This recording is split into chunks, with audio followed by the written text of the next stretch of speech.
अस्सलाम वालेकुम स्टूडेंट्स, कैसे हैं आप सब लोग। हमारा आज का जो लेक्चर है वो डीसी जनरेटर के ऊपर है, सेकेंड ईयर फिजिक्स के चैप्टर नंबर 15 से।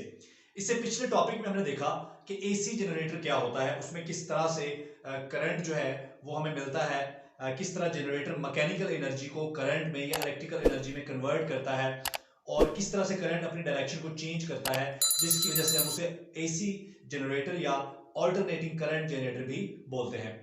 तो आज हम देखेंगे कि एसी जनरेटर में और डीसी जनरेटर में क्या फर्क है। जिस तरह से एसी जनरेटर जो है उससे भी हमें आउटपुट के तौर पर करंट मिलता है, तो सिमिलरली बिल्कुल इसी तरह से हमें डीसी जनरेटर में भी आउटपुट के तौर पर करंट ही मिलता है।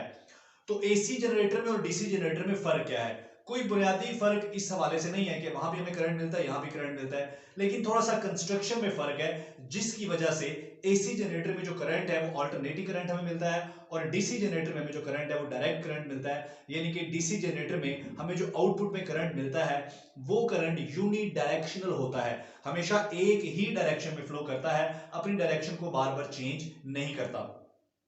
तो बच्चों, डीसी जनरेटर किस तरह से बन सकता है? एसी जनरेटर को ही बाकी सारी जो कंस्ट्रक्शन हमने सेम रखनी है, सिर्फ हमने क्या करना है, हमने एसी जनरेटर के अंदर ये जो स्लिप रिंग्स इस्तेमाल किए थे, इन स्लिप रिंग्स की जगह हमने स्प्लिट रिंग इस्तेमाल करने हैं, तो एसी जनरेटर जो है वो डीसी जनरेटर में कन्वर्ट हो जाता है। तो अभी हम ये देखते हैं कि किस तरह से सिर्फ रिंग बदलने से हमारा एसी करंट डीसी करंट में तब्दील हो जाता है, कैसे हो जाता है।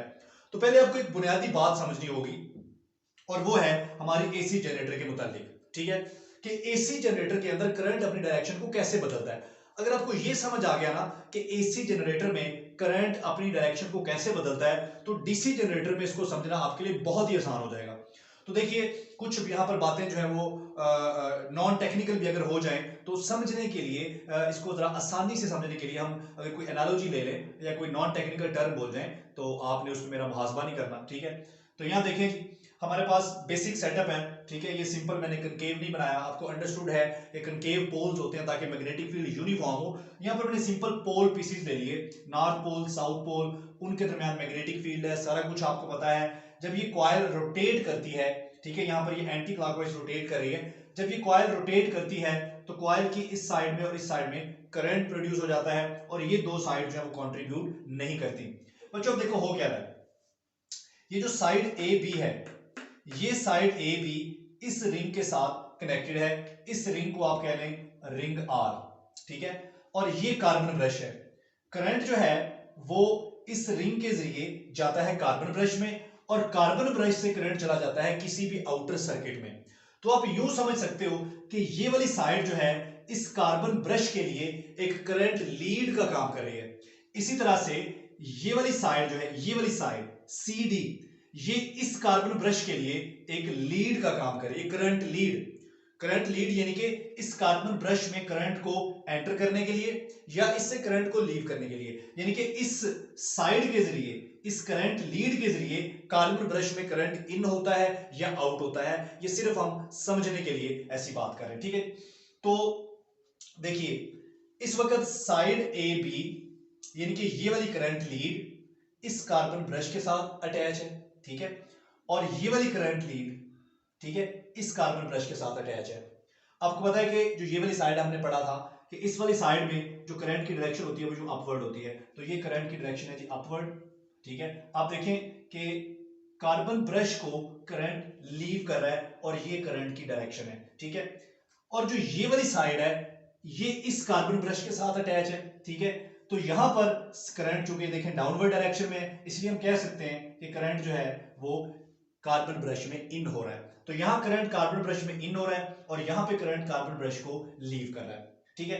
बच्चों जब ये कॉइल रोटेट करेगी, यहां पर एंटी क्लॉकवाइज रोटेट कर रही है, आप समझने के लिए यूं समझ सकते हैं, ये देखें side A B, side A B, side C D, side C D. इस वक्त ये कॉइल इस पोजीशन में है और फर्ज करें कि यहाँ पे करंट अपवर्ड है, यहाँ पे करंट डाउनवर्ड है। बच्चों ये कॉइल एंटी क्लॉकवाइज रोटेट कर रही है और जब हम यहाँ पहुंचेंगे तो ये कॉइल एंटी क्लॉकवाइज रोटेट करके अपना हाफ रोटेशन कंप्लीट कर चुकी होगी और साइड ए बी जो पहले साउथ पोल को फेस कर रही थी, अब वही साइड जो है वो नॉर्थ पोल को फेस कर रही है।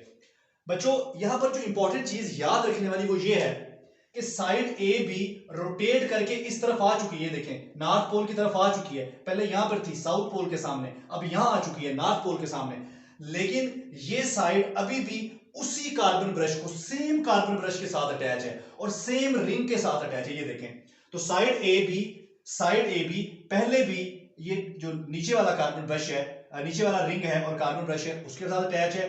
अब ये कॉइल रोटेट कर चुकी है, इसके बावजूद आप देखें ये साइड अभी भी ये नीचे वाले रिंग और इसी कार्बन ब्रश के साथ अटैच है। क्लियर होगी बात। उसके बाद साइड सी डी जो है वो ये ऊपर वाले कार्बन ब्रश के साथ अटैच है, ठीक है, इसको आप नाम दे लेंगे आर प्राइम, ठीक है। अब हाफ रोटेशन के बाद भी देखें साइड सी डी अभी भी इसी के साथ ही अटैच है। इसका मतलब है कि कॉइल ने रोटेट किया लेकिन ये जो कार्बन ब्रश के साथ कनेक्शंस हैं वो चेंज नहीं हुए, कनेक्शन सेम ही है।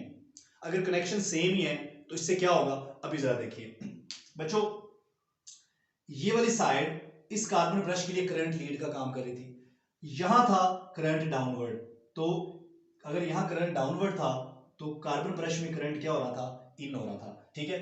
अभी जब रोटेशन हुई तो ये वाली साइड ए बी जो पहले यहां पे थी अब यहां पर आ चुकी है, ठीक है। अगर साइड ए बी अब यहां पर आ चुकी है, पहले ये साउथ पोल को फेस कर रही थी, अब ये नॉर्थ पोल को फेस कर रही है, जब ये नॉर्थ पोल को फेस करेगी तो पहले इसमें करंट था डाउनवर्ड, अब इसमें करंट क्या हो गया, अपवर्ड हो गया, क्योंकि ये नॉर्थ पोल को फेस कर रही है। जब करंट अपवर्ड हो गया तो ये देखें ये कार्बन ब्रश तो वही है, कनेक्शन तो वही है, तो यहां पर अब जो करंट की डायरेक्शन है देखें, पहले करंट की डायरेक्शन क्या थी, कार्बन ब्रश में करंट इन हो रहा था, अब करंट कार्बन ब्रश को क्या कर रहा है, लीव कर रहा है, ठीक है। इसका मतलब है चूंकि कार्बन ब्रश और रिंग्स इनके कनेक्शन नहीं बदले, इस वजह से जब इसने हाफ रोटेट किया ये साइडें बदली, ये साइड ए बी इधर आ गई, ये सी डी उधर चली गई, तो जाहिर बात है जब ये साइड इधर आएगी तो इसमें करंट की डायरेक्शन भी रिवर्स हो जाएगी। यहां पर इसमें करंट की डायरेक्शन डाउनवर्ड है, ये देखें डाउनवर्ड है, यहां पर इसमें करंट की डायरेक्शन अपवर्ड है, तो अब डायरेक्शन करंट की क्या होगी, अपवर्ड होगी।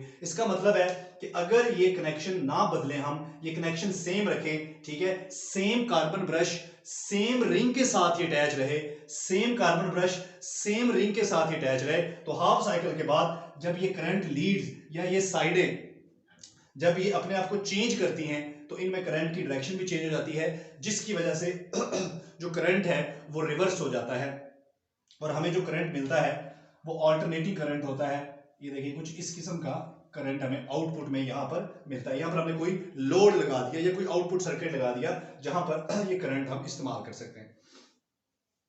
अब यहां पर एक आइडिया, एक साइंटिस्ट थे विलियम स्टर्जन, उनके ज़हन में ये आइडिया आया कि अगर हम ऐसा करें, जब ये कॉइल हाफ रोटेशन कंप्लीट करे, ठीक है, यानी कि कॉइल इस पोजीशन में इस वक्त, ठीक है, जब ये अपनी हाफ रोटेशन कंप्लीट करे, ठीक है, ये वाली साइड, ठीक है, जो नॉर्थ पोल को फेस कर रही है, थोड़ी देर बाद हाफ रोटेशन के बाद यही साइड साउथ पोल को फेस करेगी। तो अगर हम ऐसा करें कि जब इन साइडों ने अपनी डायरेक्शन चेंज करनी है करंट की हाफ साइकिल के बाद, तो हम ये वाले कनेक्शन ही चेंज कर दें, यानी कि ये वाला रिंग जो पहले इस कार्बन ब्रश के साथ था, ठीक है, अब इसका कनेक्शन हम कर दें इसके साथ, और ये वाला कार्बन ब्रश जो पहले इस साइड के साथ अटैच था, इस कार्बन ब्रश के साथ अटैच था, इसका कनेक्शन हम इसके साथ कर दें, यानी कि कनेक्शन हम रिवर्स कर दें, ठीक है। अब ऐसा करना यहां तो बाहर बड़ा मुश्किल नजर आ रहा है, तो हमने एक सिंपल तब्दीली की, हमने स्लिप रिंग की बजाय यहां पर स्प्लिट रिंग इस्तेमाल कर लिए,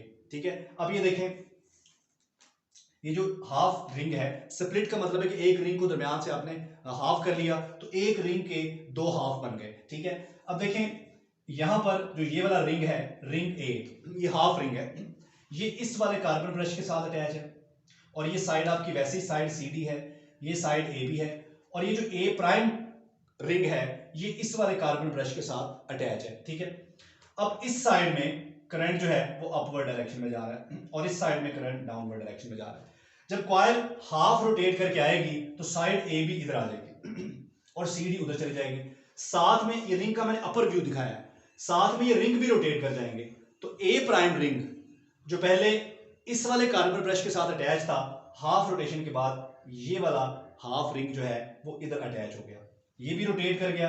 तो ये देखें, तो इन कार्बन ब्रशेस के साथ जो कनेक्शन थे वो कनेक्शन अब सेम नहीं है, जैसा कि यहां पर था इस कार्बन ब्रश के साथ हमेशा सेम कनेक्शन रहता है, सेम रिंग अटैच रहता है, ठीक है। अब यहां पर ऐसा नहीं है, इस कार्बन ब्रश के साथ पहले रिंग ए प्राइम अटैच था, ठीक है, और करंट की डायरेक्शन कैसी थी, डाउनवर्ड थी। अब क्या हुआ, अब हाफ साइकिल के बाद इस कार्बन ब्रश के साथ ये वाला रिंग ए अटैच हो गया, ठीक है। अब साइड जो मर्जी यहां पर आए, यहां पर जो भी साइड आएगी उसमें करंट डाउनवर्ड रहेगा, ठीक है। यहां पर जो भी साइड आएगी इस तरफ, वहां पर करंट अपवर्ड रहेगा। तो देखें, जब ये इसने रोटेट किया कॉइल ने, ये कॉइल ऐसे थी, जब कॉइल ने रोटेट किया, हाफ साइकिल कंप्लीट किया, तो हाफ साइकिल कंप्लीट करने के बाद ये वाला रिंग रोटेट करके इस साइड पर आ गया, ठीक है। तो देखें यहां पर इस कार्बन ब्रश को पहले जो करंट मिल रहा था वो मिल रहा था इस डायरेक्शन में, यानी कि करंट इसको लीव कर रहा था। लेकिन हाफ साइकिल के बाद जब करंट ने अपनी डायरेक्शन बदलनी थी तो उसके साथ ही ये कनेक्शन भी बदल गए, ये रिंग इधर आ गया और ये उधर चला गया। जब ये रिंग तब्दील हो गए तो इस वाले कार्बन ब्रश को पहले भी करंट लीव कर रहा था, अब भी करंट इसको लीव करता रहेगा, क्योंकि जब करंट ने अपनी डायरेक्शन चेंज करनी थी, यहां इन दोनों कार्बन ब्रशेस के कनेक्शन ही चेंज हो गए, ठीक है। इसलिए इस कार्बन ब्रश को लग रहा है कि इसको हमेशा वही रिंग अटैच है जो इससे करंट को आउट कर रहा है, और इस कार्बन ब्रश को लग रहा है कि इसके साथ हमेशा वही रिंग अटैच है जिसमें करंट इन हो रहा है, ठीक है। तो जिस वक्त करंट की डायरेक्शन बदलनी थी उस वक्त यहां पर कनेक्शन ही बदल गए। तो जहां करंट अपवर्ड था वहां अपवर्ड ही रहेगा, जहां करंट डाउनवर्ड था वहां डाउनवर्ड ही रहेगा। तो इस तरह हमने दोनों जो चेंजेस थे वो कैंसिल हो गए, यानी कि जब करंट ने डायरेक्शन चेंज की साथ ही कनेक्शन भी चेंज हो गए, तो दोनों चेंज जब कैंसिल हुए तो उनके कैंसिल होने से करंट की डायरेक्शन क्या रही, सेम रही। इस कार्बन ब्रश को करंट पहले भी लीव कर रहा था, इसको अब भी करंट लीव कर रहा है। तो हमने क्या किया, हमने एसी करंट को कन्वर्ट कर दिया डीसी करंट में। सिर्फ एक तब्दीली की, हमने सिर्फ स्लिप रिंग की जगह स्प्लिट रिंग इस्तेमाल किए। तो यहां पर हमें जो आउटपुट मिलेगा, ठीक है, वो आउटपुट ऐसा होगा, डीसी आउटपुट होगा। लेकिन आप देख रहे हैं कि ये स्मूथ या कांस्टेंट डीसी नहीं है, बल्कि ये फ्लक्चुएटिंग या पल्सुएटिंग डीसी है, क्योंकि करंट का मैग्नीट्यूड जो है वो तब्दील हो रहा है। तो अगर आप चाहते हैं कि आपको कांस्टेंट डीसी मिले तो फिर हम क्या कर सकते हैं, ये जो हमारा कॉइल है, ठीक है, इसकी जगह हम नंबर ऑफ कॉइल्स यूज कर सकते हैं, एक आर्मेचर यूज कर सकते हैं, ठीक है, जिसमें ज्यादा नंबर ऑफ टर्न हो या ज्यादा कॉइल्स हो।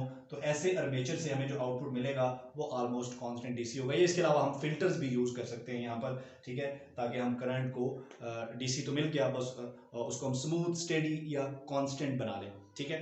तो ये है जी सिंपल हमारा डीसी जनरेटर। तो आई होप कि आपको समझ आया होगा। तो डीसी जनरेटर जो है वो डायरेक्ट समझ नहीं आता, जब भी आपने इसको समझना है पहले आपने एसी जनरेटर को समझना है कि एसी में करंट की डायरेक्शन कैसे चेंज होती है, ठीक है। तो अगर वो समझ आ गया तो फिर ये समझना बहुत ही आसान है, ठीक है, इसमें कोई प्रॉब्लम या कोई मुश्किल आपको पेश नहीं आएगी, ठीक है जी। तो अगर आपको ये लेक्चर अच्छा लगे तो कमेंट करके जरूर बताएं। Thank you, Allah Hafiz.